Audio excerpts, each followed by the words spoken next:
It doesn't hurt you. That's the thing. No. It's like it doesn't hurt your body.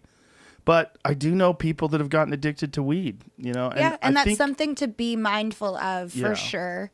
But it's not a physical addiction, though. It's not an addiction like alcohol or benzos or coke or anything like that. Mm-hmm. It's an impulse. It's a psychological addiction. That's what it is. Yeah. I mean, maybe for some people it's a physical addiction, like really, really rare.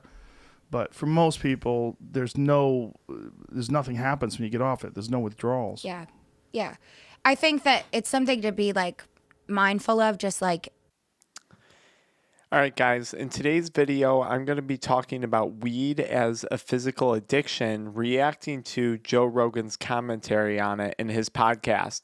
I love you, Joe Rogan, but I have to disagree. As someone who's been quite literally physically addicted to weed, I actually have to strongly disagree with you on this. And I fear that physical addiction to cannabis, as we're seeing higher concentration THC products, is actually a lot more common than people may think. And unfortunately, there's still a lot of people out there under the impression that it's only a psychological addiction and it's impossible to become physically addicted to weed. And that's what we want to air out in today's brief video. If you're new to the channel, my name's Dr. Frank. I'm the founder of AddictionMindset recovery coaching programs, which are dedicated to helping people quit nicotine, THC, energy drinks, and adult media content, substances that I once struggled with. Now, before we have this discussion about whether or not weed is physically addictive, we just have to lay out some of the foundational understanding of cannabis and how it works. So on a really low scale, your body has a system called the endocannabinoid system, okay? And your body makes things called endocannabinoids. Now, what are endocannabinoids? These are little chemical messengers, and they bind to cannabinoid receptors within our endocannabinoid system. And this system regulates all different types of body functions. It regulates digestion. It regulates pain control. It regulates sleep. It regulates mood. It regulates bone density, hormone levels, all types of things. They call it like the master controller. So right off the bat, we have to acknowledge that our endocannabinoid system has very physical impacts on our body. And I think there's a lot of people who would agree with me when I say weed is good for pain relief. Weed can be good for insomnia. Weed can be beneficial in some cases for gastrointestinal health problems. There's a lot of physical things that weed has a positive impact on. So if we're getting physical positive benefits, which I think everyone watching this agrees exists, why can't we get physical negative drawbacks or withdrawal symptoms when a person quits? And why does that happen? Well, it's simple. Your body makes its own endocannabinoids, its own THC and CBD, but when you smoke weed, you're getting THC in the form of a phytocannabinoid, phyto meaning plant, from a plant. So when you consume a lot of THC, it binds quite literally to your brain stem, okay? A portion of your central nervous system. And when it does that, it activates your endocannabinoid system. Now, what happens if you smoke a bunch of weed over a long period of time? Eventually, your body stops making its own endocannabinoids, and because it's become dependent on endocannabinoids from weed, right? THC and CBD, phytocannabinoids from weed. So your body literally has become physically dependent on operating its endocannabinoid system from a source like weed or edibles or whatever cannabis product you use. Now, what exactly is physical addiction with that understanding of cannabis?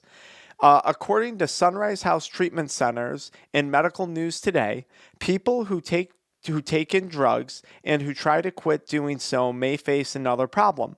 When the brain cells are accustomed to a certain amount of drugs and those drugs are gone, the cells can shift to a different level of functioning that now seems strange or chaotic due to the influence of the drugs. That shift can cause unpleasant physical changes, and these are symptoms of physical drug withdrawal. Now, Has anyone watching this ever tried to quit cannabis and experienced physical withdrawal symptoms? If you answered yes, you were physically addicted to weed. And I think it's a growing problem as we're seeing higher and higher levels of THC. So what would be physical symptoms? Well, withdrawal.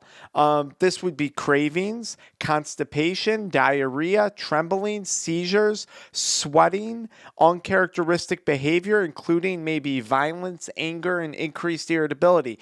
These are all withdrawal symptoms. Withdrawal results from a physical change happening within the makeup of a person's physical brain or other neurotransmitters or hormone levels inside of their body, which we all agree that cannabis impacts. I know very few people who have quit cannabis and not had insomnia and not had sweating. Most people I talk to who even take tolerance breaks wind up with insomnia and sweating. And those are symptoms of physical dependence, physical addiction, their physical consequences. Appetite changes. Marijuana consumption might greatly increase a person's appetite. We acknowledge that marijuana can help people with eating disorders. Why aren't we acknowledging, especially considering marijuana is a biphasic drug, too much is bad, too little won't do anything, and just the right amount might help.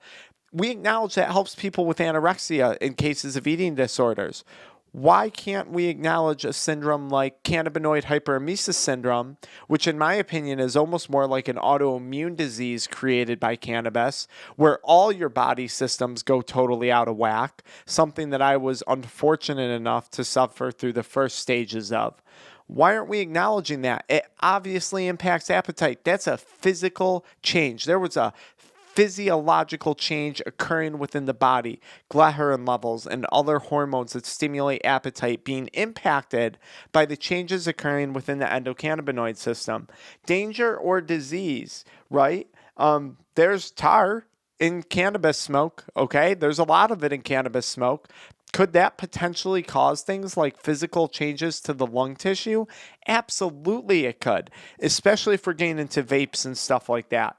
Now, what about sleeplessness, insomnia? What about a change in a person's appearance? What about the increase in tolerance that a person experiences when they're smoking cannabis? Is that not indicative of a physical or a physiological change occurring within a person's body? I don't understand how in today's world we're still under the perception that cannabis, especially in the high concentration THC amounts that we're getting it today, cannot be physically addicting. I think it's actually dangerous to be telling people this, because then when people do become physically addicted, they feel stupid and they don't feel worthy to talk about it, and they feel ashamed and they feel embarrassed, right? They're embarrassed to talk about it. Yet, someone who's physically addicted to alcohol or cocaine or methamphetamines, they can talk about it all they want without any judgment, and they get all the help they need. But no. You speak up about physical addiction from cannabis, and what happens? The 420 community attacks that person. They bash them, they insult them, and they tell them that they are wrong. They tell them what they are physically experiencing is wrong. And this is something that needs more awareness and more change.